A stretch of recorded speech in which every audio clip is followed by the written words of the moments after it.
À 35 ans, Fabien Pierlot est à la tête d'une PME réalisant 60 millions de chiffre d'affaires en 2010. Avec 160 000 € durement gagnés auprès des banques, il y a 5 ans, il a créé le système d'avertisseurs de radar Coyote. L'idée m'est venue en me disant il faut qu'on réinvente un peu le phénomène de la CB ou de l'appel de phare, créer une communauté solidaire d'utilisateurs qui puissent s'informer entre eux et en temps réel de présence de radars, mais aussi de bouchons et d'accidents. On se dit qu'il faut utiliser des nouvelles technologies qui sont le GPS et la téléphonie mobile, et on a relié en fait le GPS et la téléphonie mobile pour créer un petit boîtier qui communique avec les utilisateurs entre eux et en temps réel.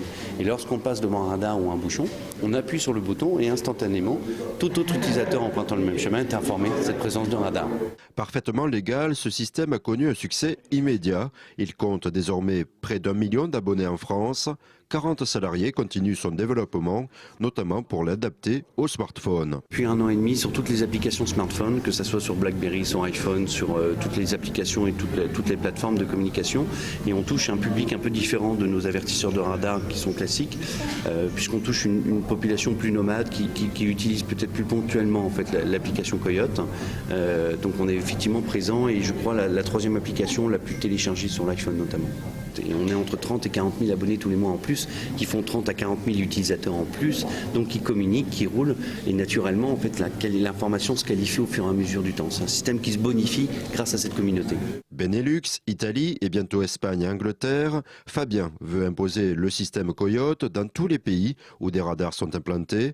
Ce système sera prochainement en première monte sur des véhicules Renault et PSA. Rien n'arrête cet ancien élève de l'ESC 3. Moi, je ne savais pas ce que je voulais faire en sortant de l'école. J'avais une passion, c'était la voiture et la vitesse.